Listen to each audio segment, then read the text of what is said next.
Hello, my name is Avinoam Taub, and this series of Shechita classes is really to help me study for my test.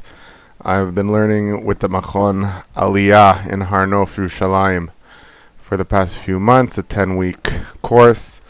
We had a Pesach break in the middle. I've not yet gone out to the Shetach, to the chicken coops to shech the chickens, but I have worked with the knife and have been in the class.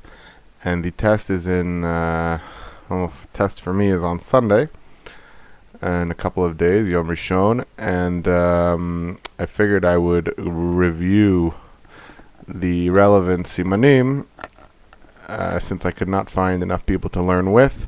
I thought maybe if I made something online,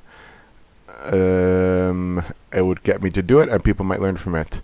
But with that all being said, I'm not a shochet, at least not yet, and there may very well be mistakes here. But since there is nothing online in English going over these halachot, I thought that it would be relevant.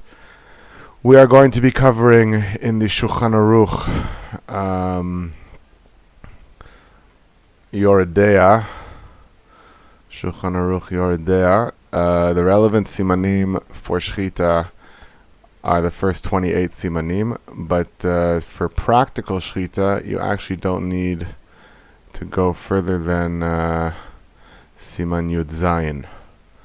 So that is where we are going to start. If I can find it again. This PDF is from Hebrew Books. Okay, Chavdalid.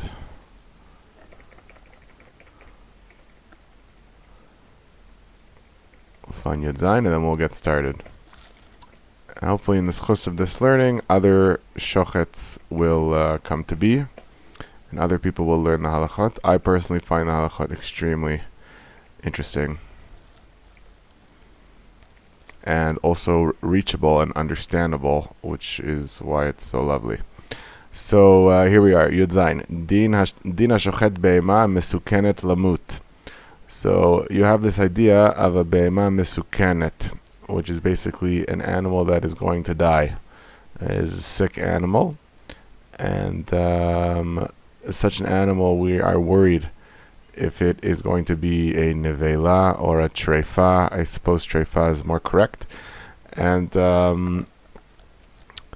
so therefore, if we do shecht one of these behema mesukenet, which the Shulchan Aruch here is going to define for us what that is, it has to do something called pirkus, which is like a fluttering, a certain type of movement after the animal has been shechted, in order to show us that it was healthy enough. Okay, hashochet et habriya velo pirkasa perush shelo nenta. In other words, if somebody shechted a healthy animal, so not a sick one, a healthy animal, and it did not do this flutter thing, hareza muteret, that is allowed. A healthy animal does not have to do pirkus.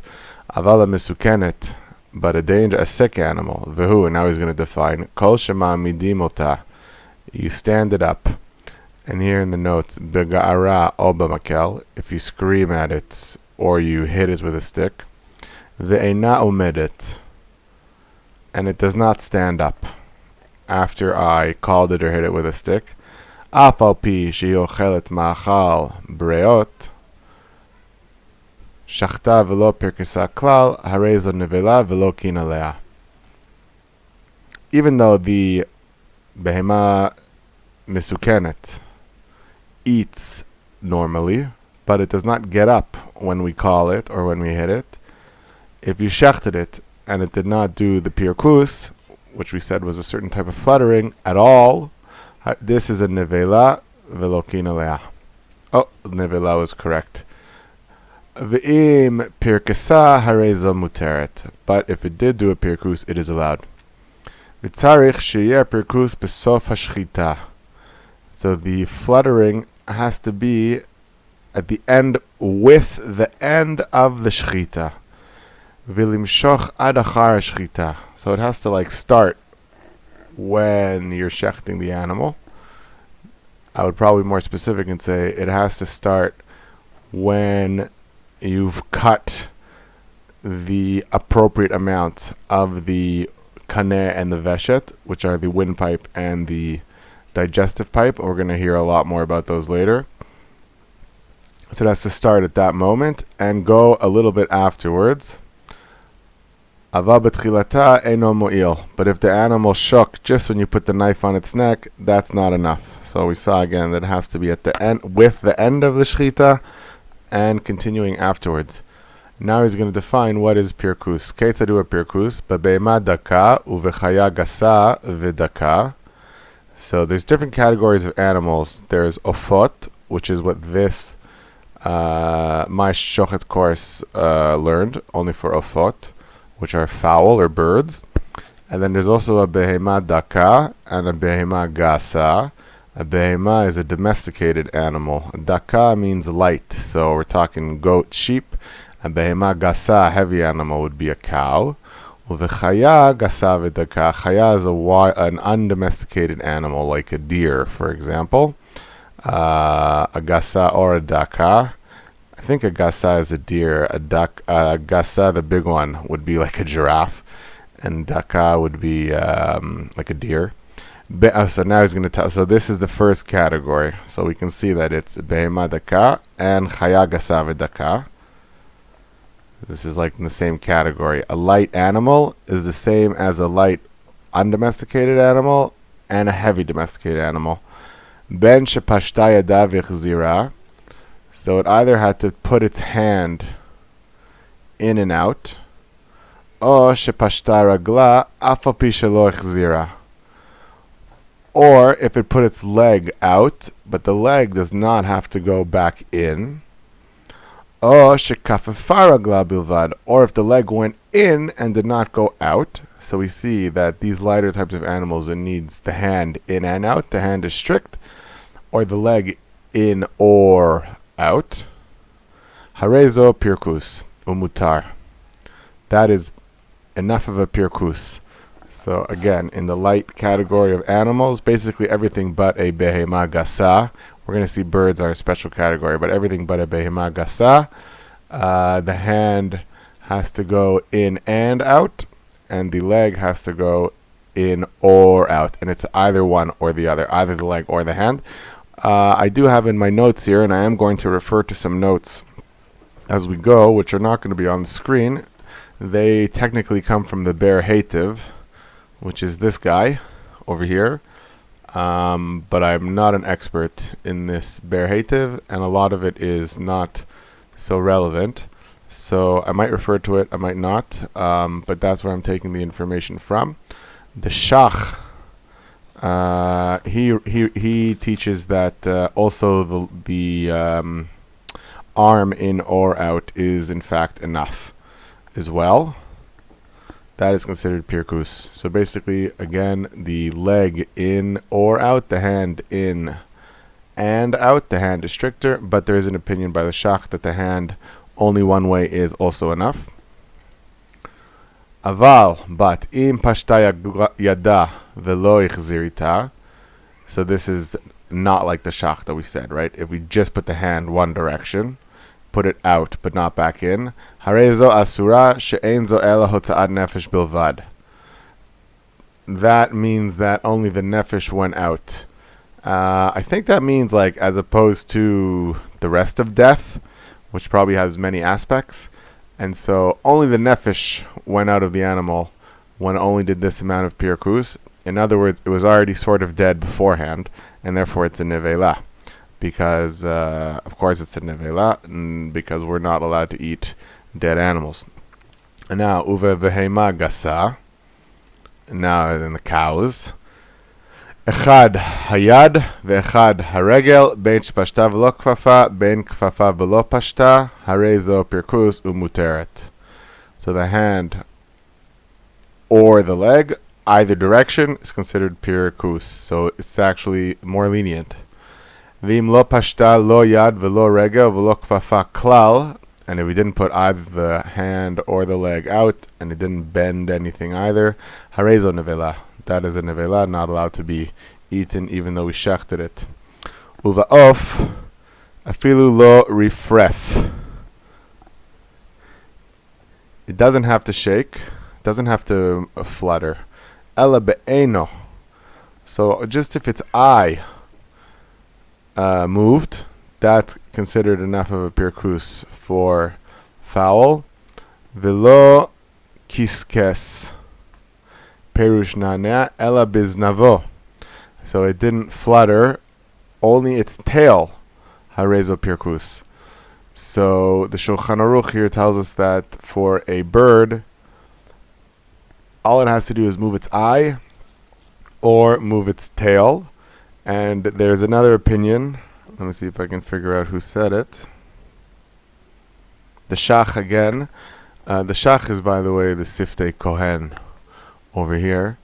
The Shach again, he says also, or the wing. So in a bird, we have just the eye, the tail, or the wing. Hashochet et hamesukenet balayla velo yada im pirkasa. So you shechted a mesukenet, right, which we saw meant it didn't get up when you called it. And you don't know if it did pirkus because it was dark. Not necessarily at nighttime. It means at dark, and because it was dark. Harezo safek nevela. You aren't sure, so it's a safek, a doubt. Vasura, and not allowed. Gimel. Gdolei hachachamim lo hayu ochlim be'ema shememarim v'shochtim ota kedei shelo tamut. Ve'af al pi shepirkasa b'sof hashchita. The great scholars would not eat from an animal that was rushed to the shochet to be shechted because it's dying, right? So they rushed it to shechted before it fully dies, even though it did pirkus. V'davar zeh ein bo isur, ela kol harotze lachmir la'atzmo b'davar zeh harei zeh meshubach. So this is not a forbidden thing. It's only for gedolei chachamim. Would not eat of this pirkus animal. Now here you have a very interesting, again, the Shach, who says that the praiseworthiness of this action, not to eat the misukenet, is only for non-Jewish animals that were brought. For a Jewish animal, i.e. the owner was Jewish, by you being holy, this guy is going to lose the sale of his cow. And therefore you should not be strict like this, and the praiseworthiness is only for a non-Jewish animal. And the Shach continues, and he tells us that for a non-Jewish animal, also the pirkus is actually stricter. And not only does he have to stand when he's called or hit, but he actually has to go 4 amot, about 6 feet, in a minute. He has to be able to walk. A daka can walk if he's like bent over and sickly, but a gasa, like a cow, if the walking really, he has to fully walk standing up without being bent over. So he has to be able to do those actions, walk for 4 amot within a minute's time, in addition to the pirkus movements. Now, the Simla Chadasha, which was another book that we were supposed to learn in this course from the time of the Baal Shem Tov, which we did not go into too much detail, but his name will also come up once in a while. He disagrees with the Shach, and he says that we should actually be careful, even with a misukenes of a Jewish animal. Of course, today it's not relevant because they don't shecht sick animals. But if you did, you would have to do pirkus. Din bdikat hasakin upgimotav. So now we're going to talk all about the knife. You have to have a special knife to shecht. It kind of looks like a ruler, and we're going to see that it has to have has to be the length of at least 2 heads of the animal, 2 necks length of the animal. We'll see that later on. But we're going to learn all about the knife now. Hashochet basakin b'duka v'nimtet b'guma afilu min hatzad harezo nevela. If you shechted with a knife that you checked before the shechita, we're going to learn that you have to check the knife on its 6 sides, the 2 sides and the edge, up and down. So it's 3 sides with 6 checks, up and down, on all three sides, the two sides, the right and the left side of the knife, and the edge. So you check the knife, you did the shechita, and then it has a pegima. That is called a nevela. Now, a pegima, we're going to see later, is kind of like a chip in the knife. And it could be even really fine, tiny, small chip in the knife. The definition for it will be a hair, we're going to see it in bet, a hair will get stuck in there. If you would run the hair down the knife, a hair would kind of get caught or jump even, not even get caught, just jump at that place. So if you shechted with a knife that has even the tiniest imperfection, that is a nevela. You're not allowed to eat that animal. Afilu naga be'etzem hamifreket ein tolin shenifkema bo achar shchita. So there's the bone that runs underneath the kaneh and the veshet, the windpipe and the digestive pipe. And if you cut a little too deep, you will hit the bone. And hitting a bone can definitely cause one of these pegimot on the knife. And so he's talking about where I shechted and I hit the bone, and then I see afterwards that it had a pegima. So he's saying, don't say, but the pegima happened only because I hit the bone. Don't say that. Ela chashinan shema ba'or nifkema v'nimtza shachat b'sakin pguma v'afilu ba'of. We should be worried that actually no, the pegima could have happened from the skin, or I suppose you could add here the word feather because he includes birds, of the animal before I hit the kaneh. And that's what caused the knife to go bad. In other words, the knife got the pegima before it hit the kaneh and the veshet, which are what has to be cut. And therefore, even though my teacher said this would never actually happen, it's impossible, he said, that something like skin would cause a pegima. But nonetheless, we are strict, and since there was a pegima after the shechita, when we checked the knife, even though we hit the bone, so you would say that the bone was after the kaneh and the veshet were already cut, so it doesn't matter. So he says, no, it could be that in theory that pegima came before you got to the kaneh, just when you started cutting the skin of the animal, and therefore it is a nevela. I believe it's actually a safek nevela. Also, it's a doubt, because you don't really know the status of that animal, and therefore it is a safek nevela. Shiur ha-pegima kol shehu. Anything is considered a pegima, the size of the pegima, uvilvad shetagor ba kol shehu, but something has to be able to get stuck in there, vafilu chut hasara, and even something as thin as a hair. Gimel. Tzarich livdok hasakin kodem shchita. You have to check the knife before shchita. V'im lo badak lo yishchot. And if you didn't check, you're not allowed to shecht. V'im avar v'lo badka tchila, v'achar kach badka u'matza yafa, shchitato kshera. But if you didn't listen and you shechted anyways, without checking the knife before you started the shechita, and after the shechita the knife was found to be perfect without any pegimot, then the animal is kosher and can in fact be eaten. Daled. Sakin shetivdak baholacha velo hirgish sheyesh ba pgam, uksheyisgir ota bahova'a hirgish sheyesh ba pgam. Zoya nikret mesuchsechet. Okay, now he's talking about a certain kind of pegima. This is a pegima where if you run, the way you're going to see the way we check is with our nails. We put our nail along the blade of the knife and to see if we feel any bumps. That's basically what we're feeling for. Or you could do it, of course, with the hair going down the knife, even though the way to do it is with the nail. And then in a case of great need, you would use the hair to see if it gets caught in there or not. Some of the, you're talking with very small metal on the tip of those knives. So here you have a case where you go, let's say, running up the knife, holacha, you don't feel anything, and then coming back, when you go the other way with the knife, returning, hova'ah, you do feel, or the other way around. In other words, you only feel it in one direction.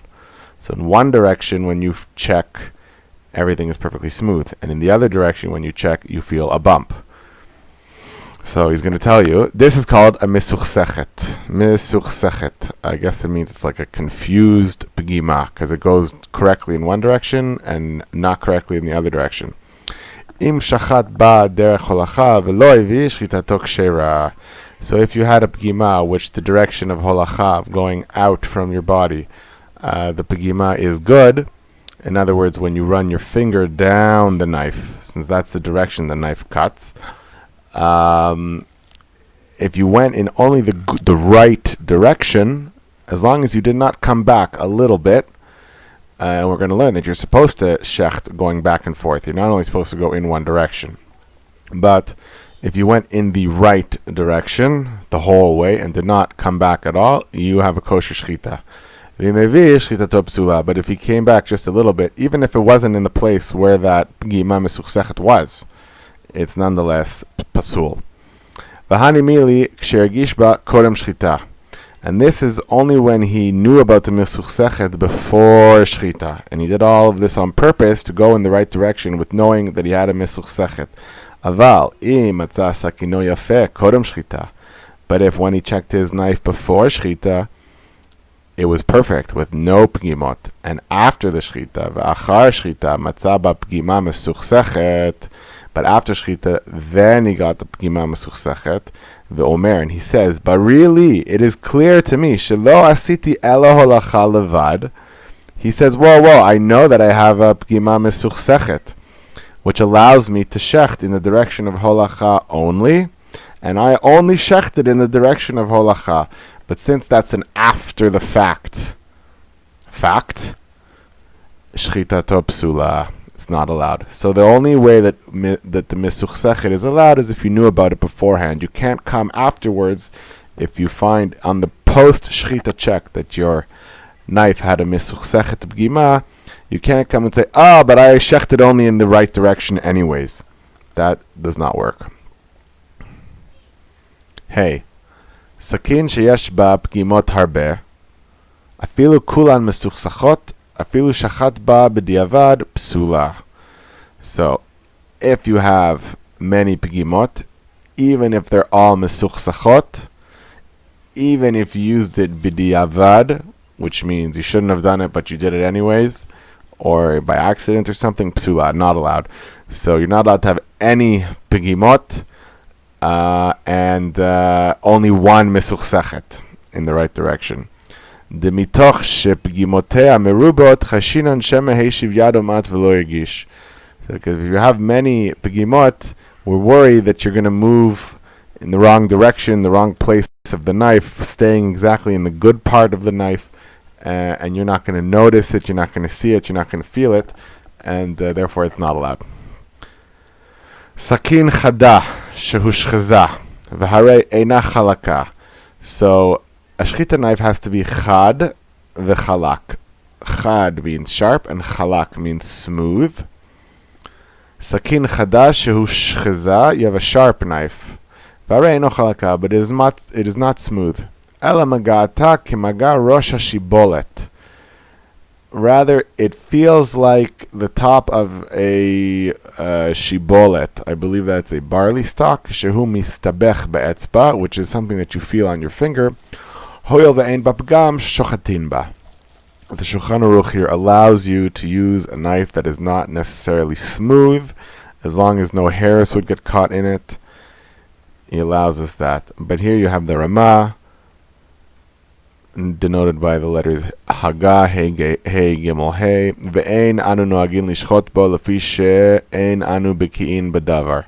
Since we do not really know the difference between a pgima and magata kimaga rosh hashibolet, we don't know the difference between a pgima and that it feels like the top of a barley stalk.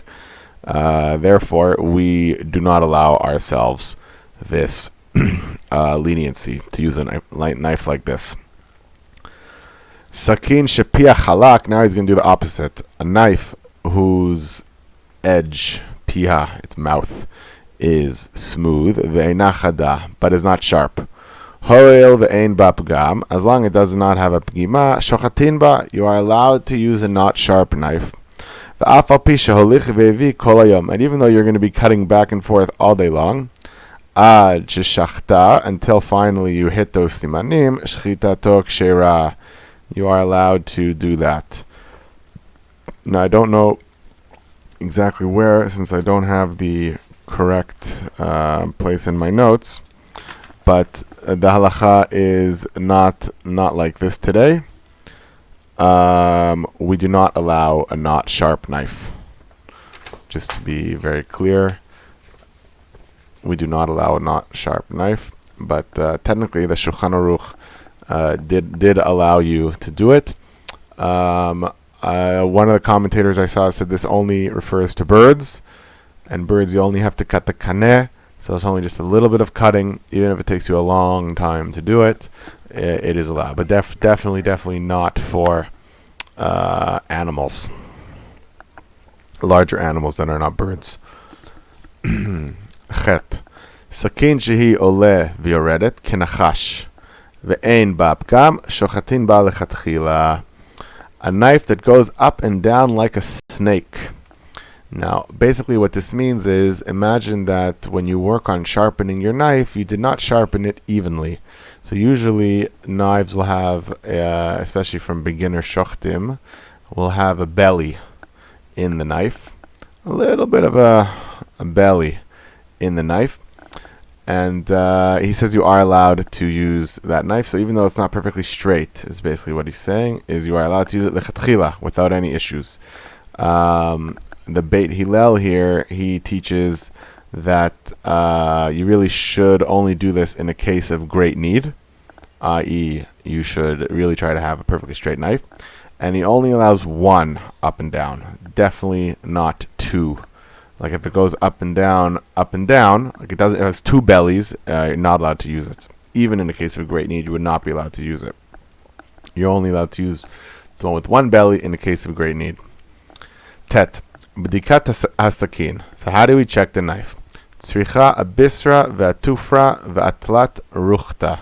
You have to check it on your skin, a basar, ve'atufra, and your nail, ve'atlat ruchta, and on the three sides. So we talked about the two sides of the knife. This literally means the three winds, but it's the two sides of the knife and the edge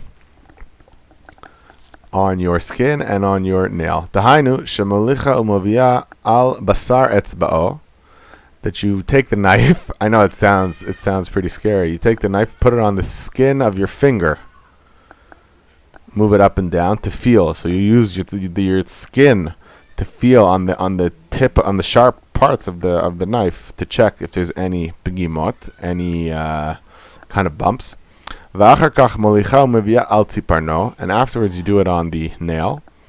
Mishlosh ruchutea shehem pia u'shnei tzadea, on the three ruchot, the three winds, the three sides, which are the mouth and the two sides.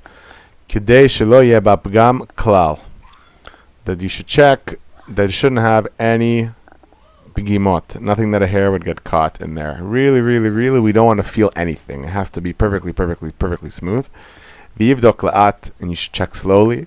Uvechavanat halev, with intention of the heart. Shelo yifnei libo lidvarim acherim, you should not have your heart turn to anything else.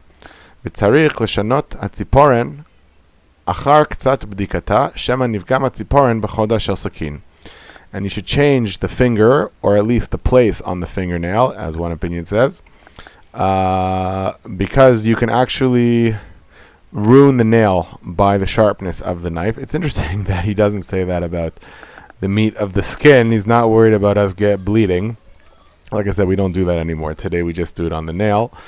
But basically on the nail, but you have to make sure to change the nail, the place on the nail or the actual nail, because the knife will make a rut in the nail and it won't give us the tip of the nail, which is how we want to check. ואולי יש פגימה בצדדים שלא ירגיש בה, לפי שעוברת בתוך פגימת הציפורן. Because if the knife is inside the rut of the nail, you won't feel the pegimot that are on the sides. Haga, Rama, V'lo yivdok shnei tzadei hasakin biyachad, ela kol echad bifnei atzmo.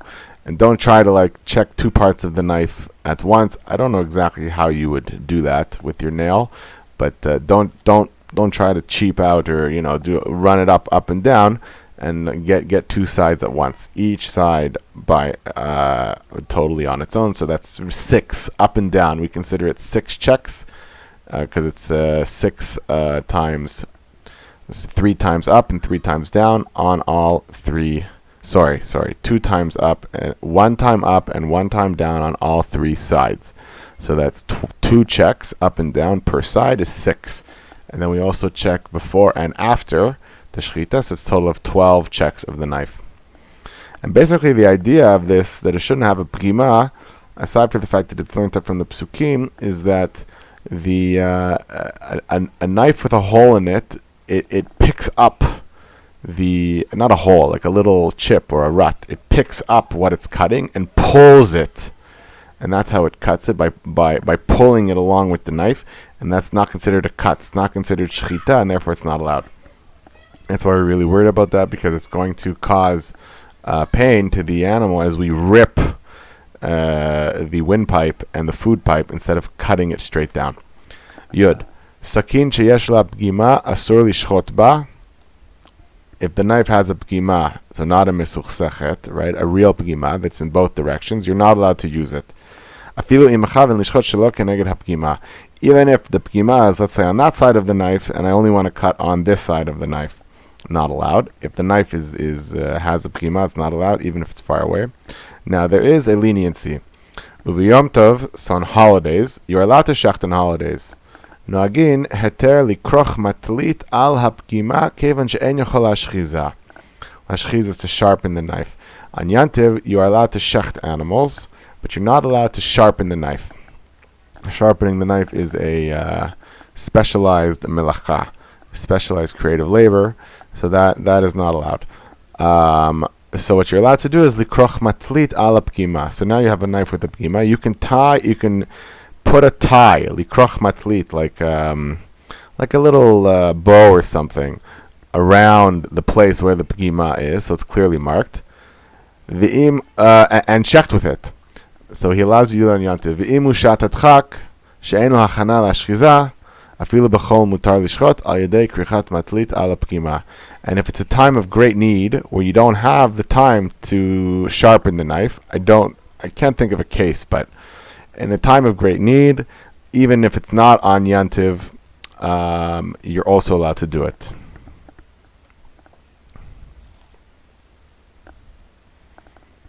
Yore. I'm skipping this Haga because he talks about a knife with 2 edges, which I don't know what that is, but I guess there was knives with 2 edges, and I guess you could use it, and those 2 edges also have to be checked.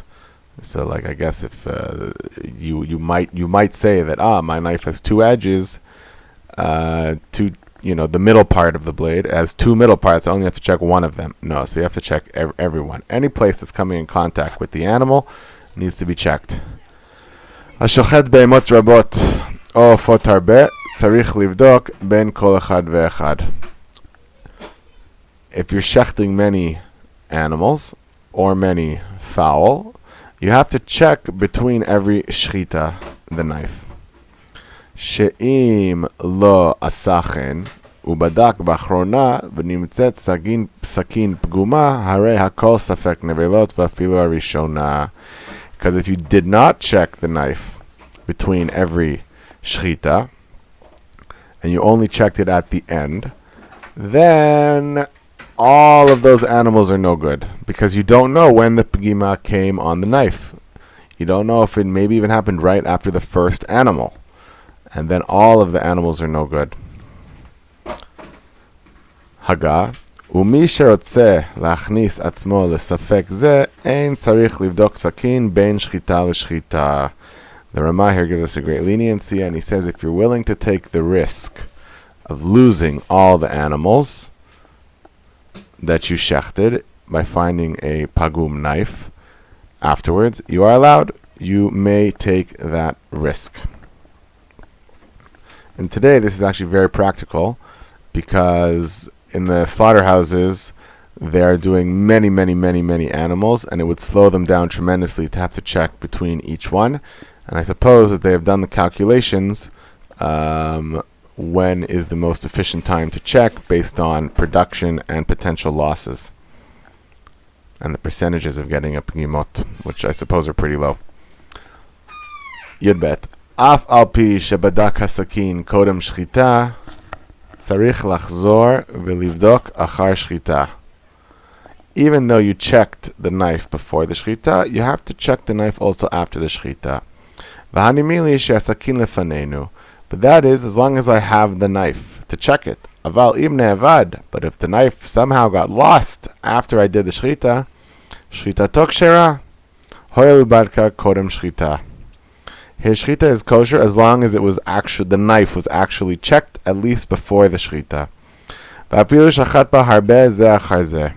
And even if I shechted many animals, and I was not able to check the knife after, because the knife got lost after the 100 animals, it's still allowed.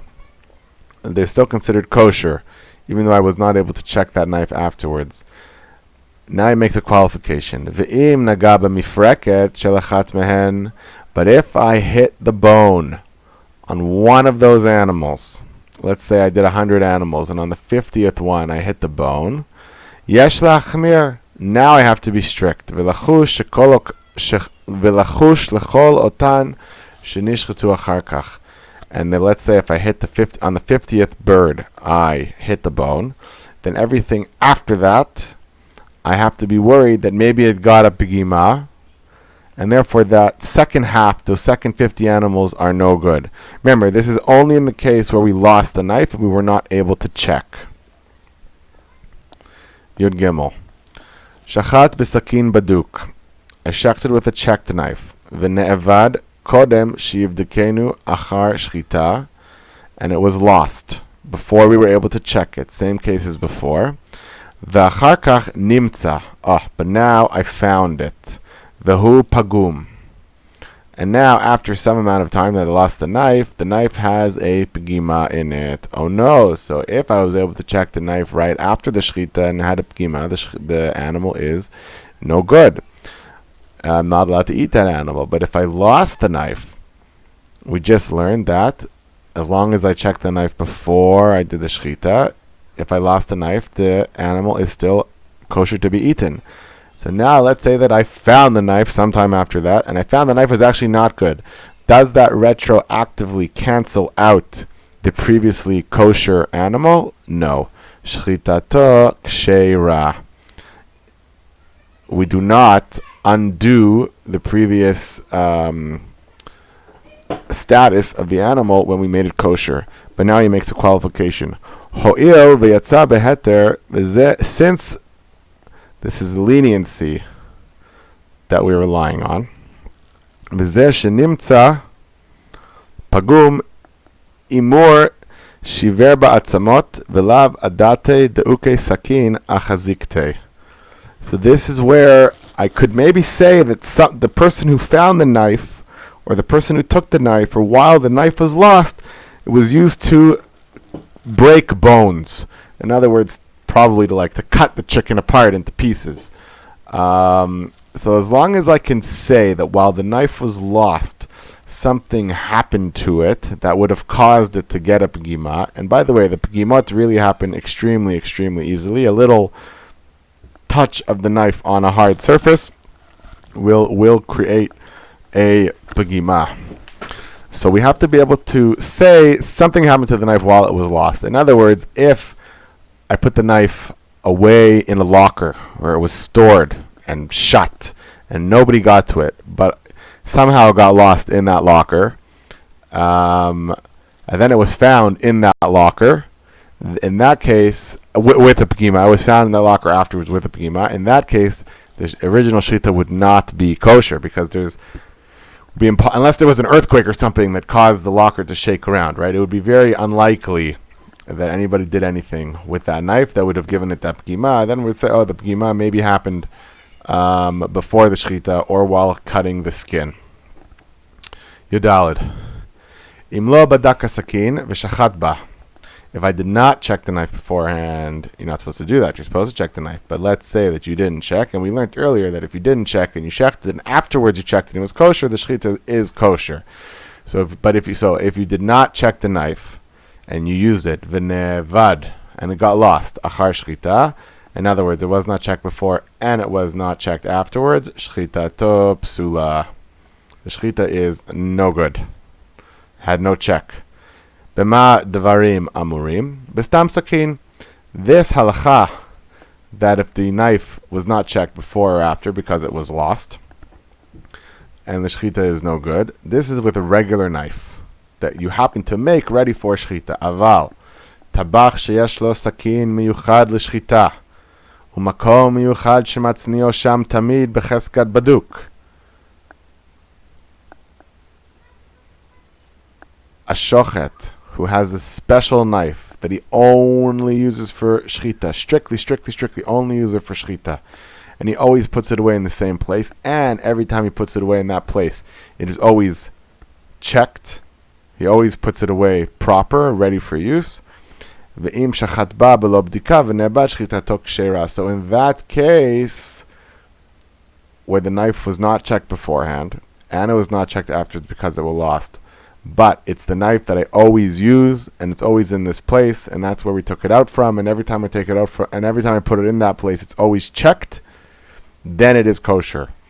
In other words, that check from when I put it away is considered a kosher enough check for the shechita. Now, the commentators here, I believe, said only 3 days. If you put it away, you get 3 days of this check. So it's not like forever. Because I guess in 3 days rust could develop on the knife. I'm not sure. Haga, the ra'ui lekol tabach sheyelo sakin miyuchad l'shchita. And therefore, every shochet should have a special knife for shchita. V'asur lasot po shum davar. And you're not allowed to do anything else with it except for shecht. V'yatznienu shelo yivkemenu. And put it away in a special place where it won't get damaged. So you should do this. The Ramah is saying that this whole thing, to have a special knife that you always put away, and you always put it away checked, you should do that. Not necessarily for this reason, that in case you forget, because he says, right? Obviously, you're still not allowed to shecht without checking beforehand. It's only in this case of where you forgot, and then it got lost, that it would help you out. But this is a good practice for a shochet to have a special knife, and to put it away, and to always put it away checked without any flaws, and it should be in a place where it's not going to get any pigimot. Hashochet besakin baduk ve'achar shchita shiver bo atzamot derech shvira shelo b'derech holacha v'hova'ah. So I shechted with a knife that was checked, and after the shechita, before I checked it, I used it to break bones in a breaking way, not in the regular cutting way. Ubadku v'nimtza pagum. So obviously, then you checked it afterwards, and you see it has a pagima. Shechita to kshera. The shechita is kosher. The anu tolim shebeshirat ha'atzamot nifkema. Because we say that the pagima obviously happened when you were breaking bones, cutting bones in a hard way on the knife. V'chen kol kayotze bazeh. And now you say all other examples like this, where you shechted with a checked knife, and then something happened to the knife before you were able to check it after the shechita. But what happened to it, it was likely to cause a pagima. Then the shechita is still kosher, because we say that the pagima happened not during the shechita, but after the shechita, from the crazy things that people were doing with their knives. Kigon, like, for example, shenafal al gabe karka kasher, like if it fell on the ground. V'dav kasher inu shenafal al chodo, but not just that it fell on the ground, it has to fall on the ground, that we saw that it fell on the side that cuts, on the chod, on the edge, and not like on the handle or on the top of the knife, which doesn't cut. Right? It has to have fallen that it would have made a pagima. Aval misfeka ein tolin lamar shenafal al chodo. But if I didn't see that the knife fell on the edge that cuts, I didn't see, Spek, I have a suffix, I don't say that the pigima happened because it fell. I have to actually see that it fell on the edge. V'im shiber bo etzem hamifreket, afilu derech shvira, ein tolin ba mipnei shehu rach. And now, if the bones that I was cutting were soft, the etzem hamifreket happens to be that I was cutting the bone under the kaneh and the veshet, but if I was cutting soft bones, ein tolin bo, don't say that it happened, that the pigima happened from cutting soft bones. Don't say that the pigima happened by cutting soft bones. So it has to be cutting hard bones, or that you saw the knife fall on the floor. And that's how it got the pigima. So in other words, if I checked the knife and I shechted, and after the shechita I only use it to cut soft things, and then I said, oh shoot, we forgot to check the shechita, we forgot to check the knife after the shechita, and I checked it and it had a pigima, so I could say, oh, it was because I was cutting those bones. But no, if they were soft bones, we cannot say that. So it really has to be a good cutting that someone did with it, or if it fell on the ground. Haga, ve'ein chiluk b'chol ze ben shebadak hasakin tchila samuch l'shchita o shaya b'cheskat baduk tchila. And this whole halacha that we just saw, of where I shechted with a checked knife, and afterwards, after the shechita, I didn't check it and I did something crazy with the knife. He's saying that the previous halacha here in Yudalid, that if I have a knife that I always put away, the same halacha, the same thing for here Tadvav also applies. The same halacha, that's also considered checked. The afalpi mikre sakin baduk, because even though it's a knife that's put away and maybe was a day or two since I took it out again, and I didn't check it, that's still called a check knife, as we just saw. Tet zayin. Im badak sakin achar shchita. If I checked the knife after the shchita, v'itznio, and I put it away, as I'm always supposed to do, v'achar kach nimtza pagum, but then I checked it again and I found a pigima. Lit lein ba, we don't say de'imur bedavar acher nifkam, o shiber bo atzamot v'lav adate.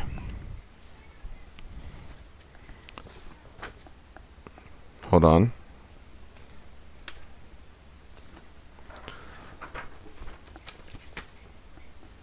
Lit lein ba.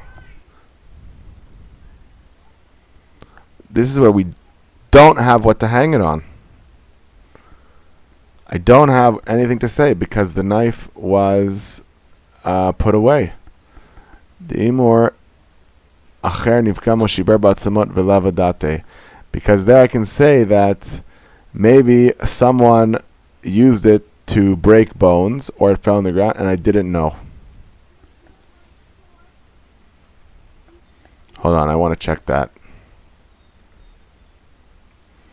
Yes, so I believe that is what I said, but I'll just say it again here.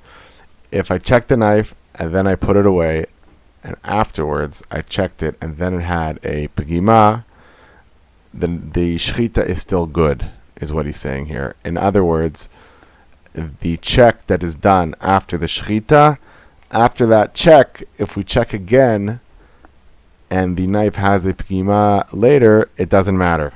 We even if it was hidden away, right? It's possible that something happened to it.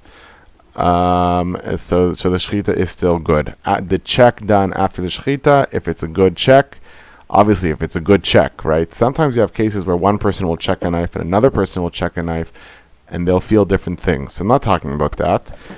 I'm not talking about where you just have two people with two different sensitivities and one of them is not experienced enough.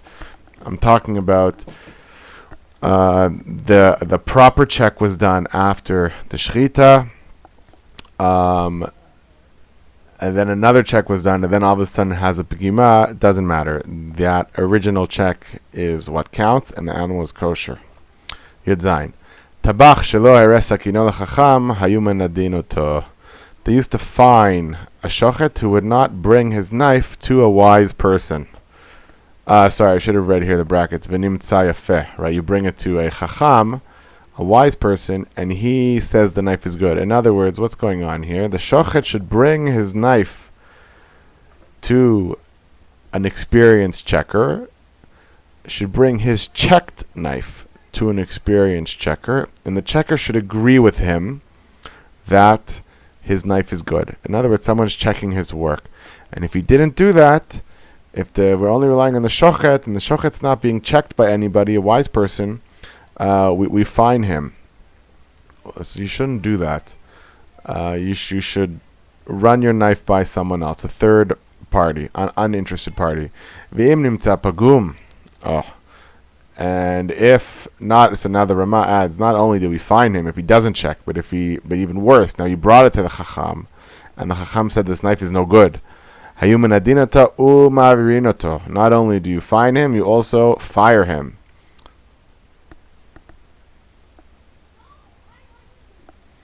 What is this word? Ubenimtza yafa yachol hachacham limchol ve'ein tzarich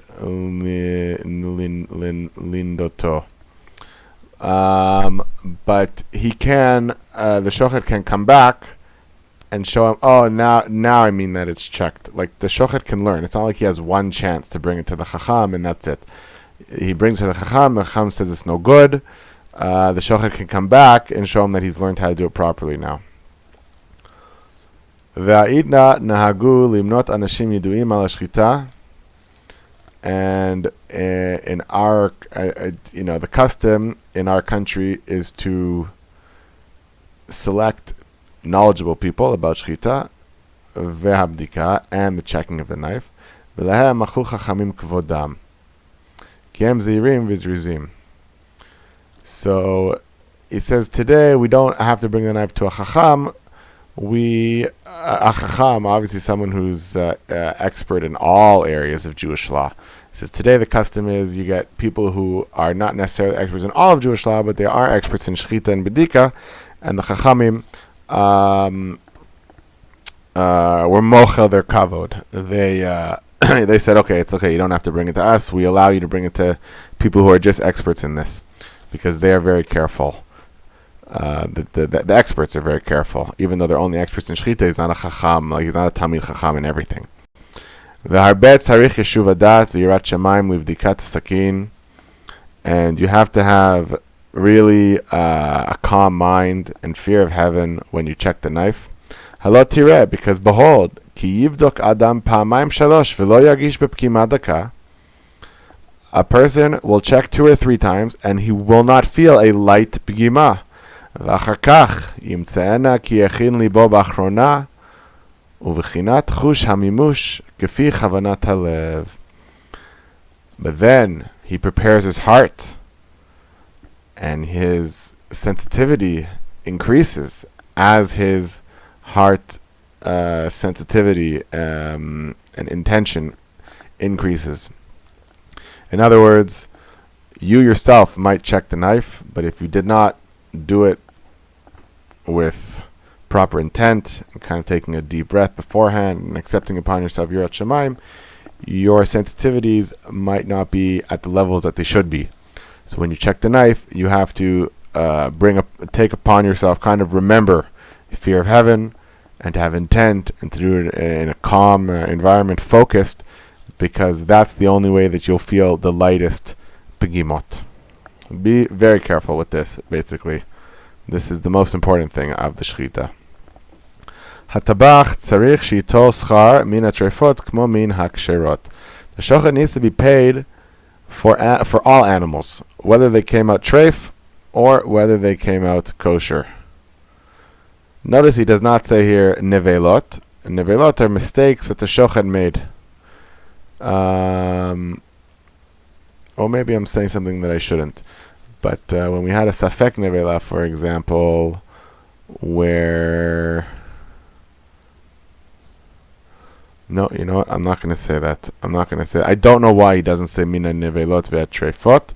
I don't think that there's a difference. But anyways, you have to pay the shochet for every cut. Now, I suppose if he was negligent in something that made it a nevela, you would not. That's what I'm trying to say. But basically, because what's going to happen, if you only pay the shochet for the chickens that come out kosher, so he might say that all the chickens were kosher, so he gets fully paid. Or he might say that some were kosher, that really weren't. And we don't want to have the shochet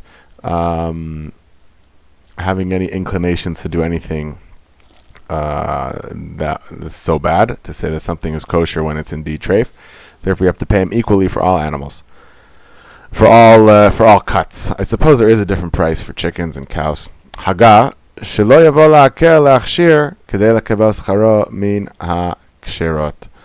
This is exactly what I just said. I suppose I was just already reading you this. You shouldn't come to be lenient to make things kosher just to get his payment for the kosher ones. L'chen na'agu b'ktzei mekomot. And so the custom is, in many places, b'ktzat mekomot, in a few places, she'ein adam shochet uvodek la'atzmo, ela otan hamemonim hakal. So the shochet should not be also the checker. There should be another checker, so that way there's no bias, I suppose is the right word, by the shochet. Yotet. Reuven shamar l'Shimon baduk sakin zeh. Reuven is the shochet, and he told Shimon, check this knife. Uvarko shnei pamim me'ayud bet. And Reuven saw that Shimon only checked the knife twice out of the 12 times. Now he's talking about the 6 on the fingernail and the 6 on the skin of the nail. Remember, he's not talking about the before and after. He checked. He only did 2 out of the 12, or 2 out of the 6 would be more correct for today. Basically, he didn't do a proper check. V'natan ala Reuven, and he gave it back to Reuven. Right now, you had Shimon, the checker, who was supposed to be this great checker that the community appointed. Reuven, the shochet, saw that Shimon was not checking properly. I suppose it could happen.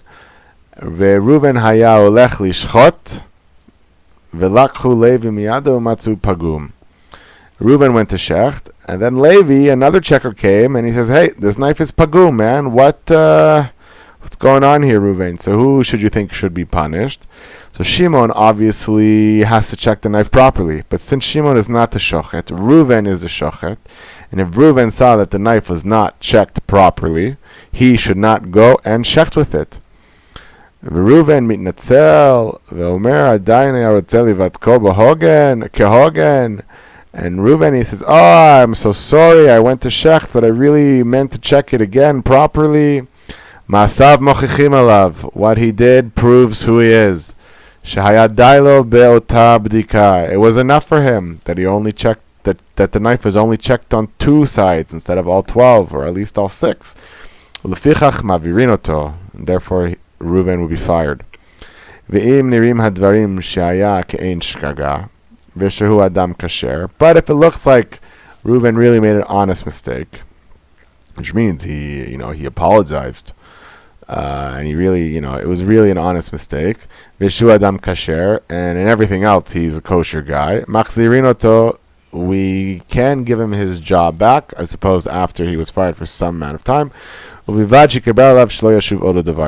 he has to accept upon himself that he will never rely on someone else's check when he knows that check was not done properly. He has to see that the check was done properly. Chaf, tabach shenimtzet pgima berosh hasakin. A shochet who sees a pgima at the top of the knife, the head of the knife. Ve'omar zot ha'pgima mipnei she'ani mechased dam ha'ofot berosh hasakin. And he says, this is a pgima because I use the top of my knife to get the dirt, which we're going to see in Siman Kafchet, to cover the blood. And because I stick the top of the knife into the dirt, the top of my knife always has a pgima. וכשאני שוחט, and when I shecht, אני נזהר שאיני נוגע בפגימה. And when I shecht, I only use the bottom of the knife. But we saw earlier that any pgima means you're not allowed to shecht, even if I knew to avoid that area. The only case that's allowed is on Yom Tov, when I tie something on it, or in a case of great need where I'm not able to sharpen the knife and I tie something on it. But here that's not what he's done. He said, no, my knife, the top is always bad, but the rest is good, and I only ever use the rest. Ma'avirin he is fired. The karov lamar shakelim asurim. And all of his vessels are asur, which I believe means that all of his knives are to be considered pagum, and all of his shchitot are to be considered no good. So really do not do that. So you can see that checking of the knife is a big deal. Yutet. Dinei birkat shchita. There is a blessing to make on shchita. Hashochet sarich shivarech kodem, before you do the shchita. Now this is after the check, but before the actual shchita. You make the bracha, Baruch atah Hashem Elokeinu melech haolam, asher kiddushanu b'mitzvotav v'tzvanu al hashchita. That's the bracha that you make, and then you do, then you shecht. V'im shachat v'lo birech kshera. But if you forgot to make a bracha for some reason, the shechita is still kosher. I believe the Bach here writes that the shochet himself should not eat from the animal. It's kind of like a penalty for him forgetting to make the bracha. The shochet should not eat from the animal, but other people can. V'im shachat davar De'ityaled bo riuta. If you shechted something and de'ityaled, it was born in it, bo riuta, something bad. In other words, this animal looks suspicious, like maybe it's not going to do pirkus, or it looks like it has something broken, something that would make the animal a treifa. So if you have this animal is the one that you're going to do your shech, should you make the bracha? V'tzarich b'dika, and this animal needs to be checked. Yishchatenu belo bracha. This animal is a safek, if it's kosher or not, and therefore you should not make a bracha before you shecht it, because you don't want to make a bracha levatala. When you make a bracha levatala, we rely that the majority of the animals that we shecht are kosher, and therefore the bracha is not a problem. If it turns out that the animal that we shechted was not kosher, that was a rarity that happened, that it had a treifa. For example, a hole in the lung is not allowed. If the lung was punctured, the animal is considered treif. So if you pick up an animal where you have a suspicion about it, don't make the bracha. Shech the animal, check the animal. Uksheyimtza kasher, and once you see that the animal was kosher, mevarech al hashchita, then make the bracha after the check. Ubilvad shehes samuch l'shchita, as long as not too much time passed. It has to be like right after the shchita. V'im shachat bebeit ham. Oh, 1 second. So let me just talk about this previous one. Not everybody agrees with this. There's one opinion that says no. You have to make this bracha beforehand. It cannot be made up afterwards. And the poskim who say it can be made afterwards say it really has to be like right away, like within 3 words or 4 words time. The time will take you to Shalom Alecha Rebbe or Shalom Alecha Rebbe Umori. That amount of time you have to say the bracha after you've completed the check that the animal is kosher. It really has to be right away. V'im shachat b'veit hamit b'chaim shehu makom metunaf. Now, you're not allowed to make a bracha in a disgusting place. And if you're in a slaughterhouse, beit mitbachayim, where there's a lot of, grossness, you can just imagine all the animals and everything, gross.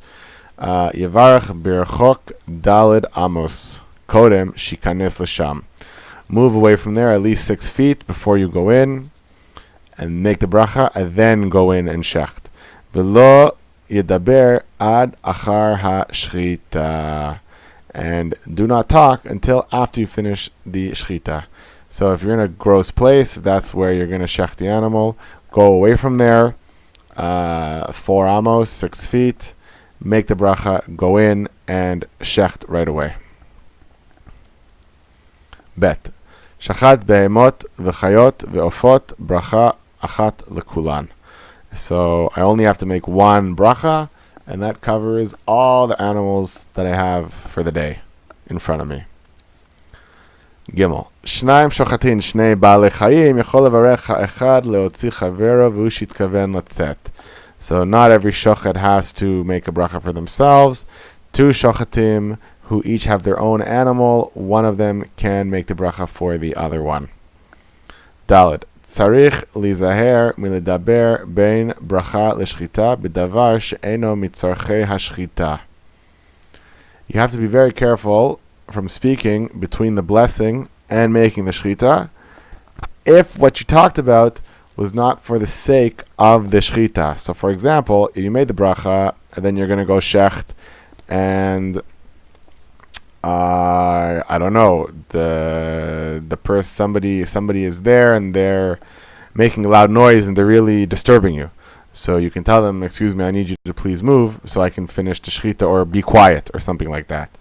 And another example that I saw brought down is if someone is holding an animal, like a bigger animal that would need to be held, or even certain kinds of birds, someone else should hold them instead of the shochet holding them.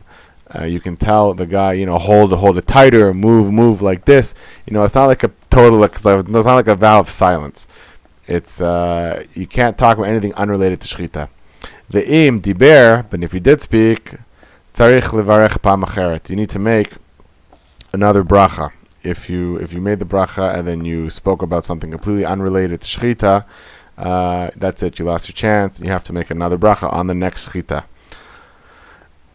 Now here the Rama writes, Aval mutar ledaber bein ha-shchita le-kisui.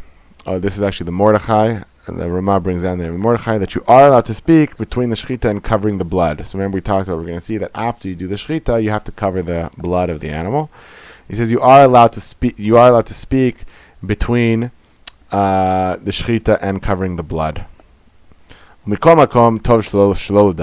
you shouldn't. You should not. The whole thing should be focused and not speaking about things that are irrelevant from the time that you make the bracha and through that you shecht and that you covered the blood. You should only be talking about things related to shechita and nothing else.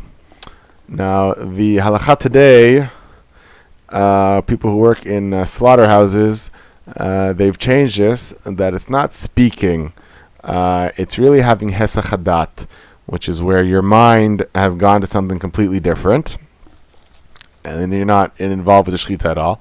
And somebody who's at work at a slaughterhouse, it's almost impossible for him not to talk all day long.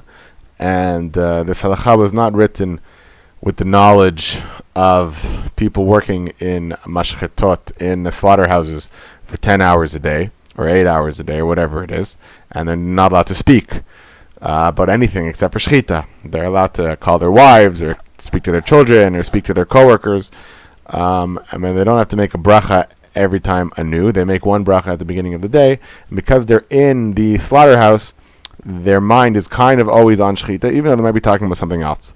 That is the custom today. But private shochets definitely should be very careful not to speak, and if they do speak, they have to make a bracha again, unless they're in their place of work. But a private shochet who's just doing shechita here and there would not have that leniency. Hey. If you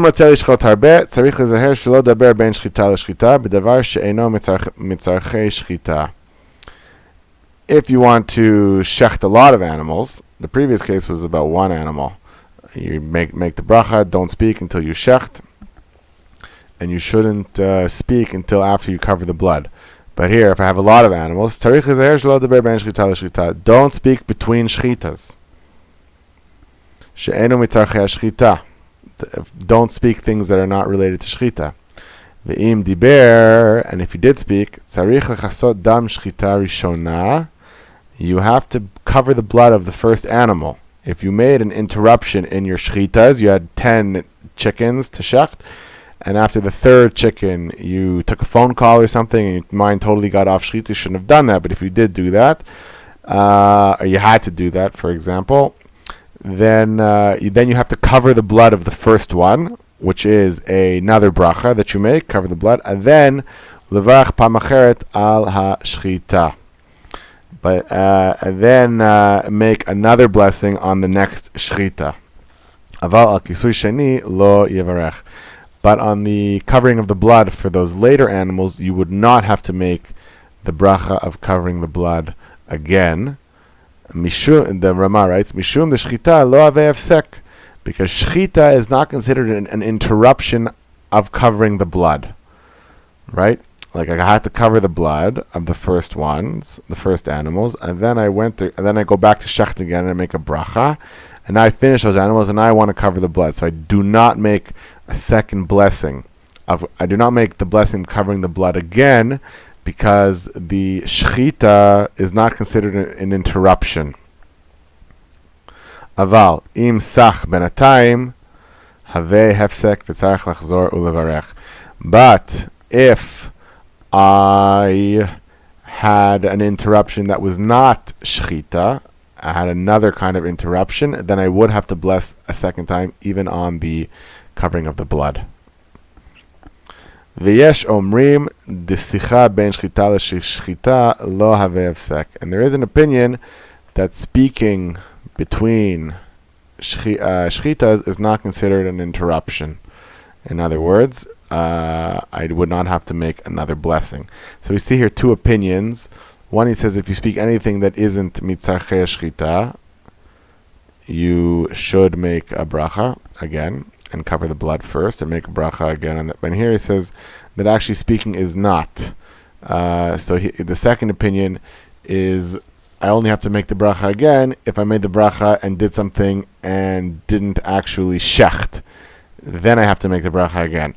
But if I shechted, and now I'm having a little side conversation before I do the next shechita, I do not have to make another blessing. And like I said, this is what they rely upon today in the slaughterhouses, because a sicha, conversation is not hesech hadat. Hesech hadat, where your mind is totally on something else, that is a problem. But just speaking is not a problem. But nonetheless, even though we have this yesh omrim, we really should, when we're doing shechita, we should be quiet, we should be focused, we should not talk about things that are unrelated to the shechita. Vav, hamavarech al dat lishchot chaya achat. So somebody made the bracha on shechita to shecht one animal that's in front of him. V'achar kach hiviu lo yoter. And afterwards, they brought him more animals to shecht. Chased dam rishon, v'yivarach alav, v'yivarach ala shechita shniya. V'lo ala kisui. So in that case, let's say I shechted a chicken, and then they brought me 10 more chickens. So I cover the blood of the first chicken with a bracha, and I make a bracha again on the next chickens.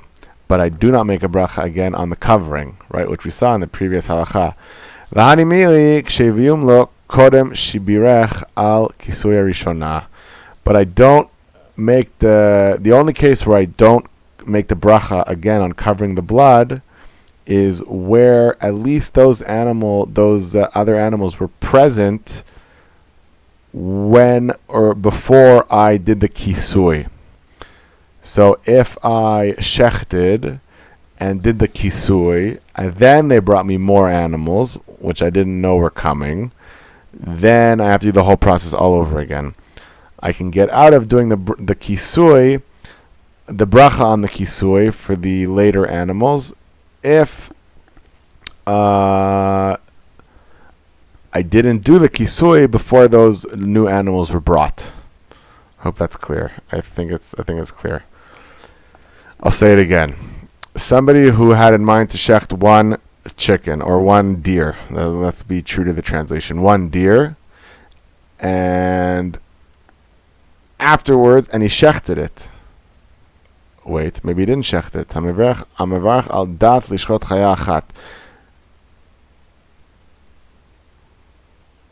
He didn't actually shecht it yet. He made the bracha to shecht one deer. The bracha is we're going to shecht one deer, and afterwards they brought him more deer. So he should shecht, cover the blood of the first, and make the bracha, and then make a new bracha on the second deer. But when he does the covering of the blood of the second deer, he does not have to make the bracha on covering the blood. That one he should not have to do. Except if he covered the blood of the first one before they brought the second ones, then that's it. The whole thing basically starts over. You have to make a bracha on the Shechita, of course, but also a bracha again on the covering of the blood. Haga, v'yesh omrim, there is an opinion. Im eviu lo mimina rishon sheshachat, ein tzarech lichsot harishona ulevarech al shechita shniya. So one opinion says that if the animals that they brought me, like we said, it was one deer, and then they brought me 9 more deers, so then this halakha does not apply, and I do not have to cover the blood, and I do not have to make the bracha on the shechita again. But if I had a chicken and then they brought me deer, then everything that we learned in Vav does apply. So the Ramah makes a qualification to Siman Vav, where if I had in mind one animal and they brought me more, that if they brought me more of the same type of animal, I can just continue shechting. I don't have to stop to cover the blood and make brachas again. I don't have to do that. That only applies where it's different types of animals. So I guess it's possible that the bracha on shechita covers similar types of same species of animals, even though I didn't have those ones in mind when I made the bracha. Interesting. Zayin. Hayu lefanav harbe lishchot. Now you had many animals in front of you. Uvirech ala shchita, and you made the blessing, having in mind all these animals. V'achar kach haviu lo od, and they brought you even more. You could imagine this is very typical for a shochet, that he has his morning load of animals, and then his afternoon load of animals, or people are bringing him animals all day, and they come pick them up at the end of the day. I'm not exactly sure how it worked. That's certainly the way that it works in slaughterhouses, where they're bringing in chickens or animals, new animals all the time. So you had many animals in front of you, and you made the blessing, and then they brought you more. Im kshemevi'im lo ha'achronot yesh adayin lefanav me'otam shehayu lefanav kshabirech ein tzarich lachzor ulevarech. So as long as there were some of those original animals remaining when they brought the new animals in, i.e. there was some time when some from both sets of animals were together, you do not have to make the bracha again. V'im lav tzarich levarech. But if you finish the whole first round of animals, and then they brought you more animals, then you do have to stop, cover the blood, make the blessing again. Ulechatchila, and therefore, ideally, tov li zaher liot da'ato b'shat bracha al kol ma she'aviu lo. You should have in mind when you make the bracha that this includes any animals that's going to be brought before me today, or for this work shift, or whatever it is. So this way you don't run into this problem of them bringing you other animals and making sure that you have at least some of the original animals remaining, or you have to stop and do the blood covering. And this is what they do today in the slaughterhouses, I believe, is that you have in mind that this is the bracha that I make for everything that I do, and then you will be careful not to have at least hesach hadat, and ideally also not to speak, so you don't have any problems. Chet. Haya shochet chaya of v'dato lishchot od v'shachach. So I'm going to shecht a chaya, undomesticated animal, or a fowl. And the reason why, by the way, he doesn't bring in behemah here is because behemah's blood does not get covered.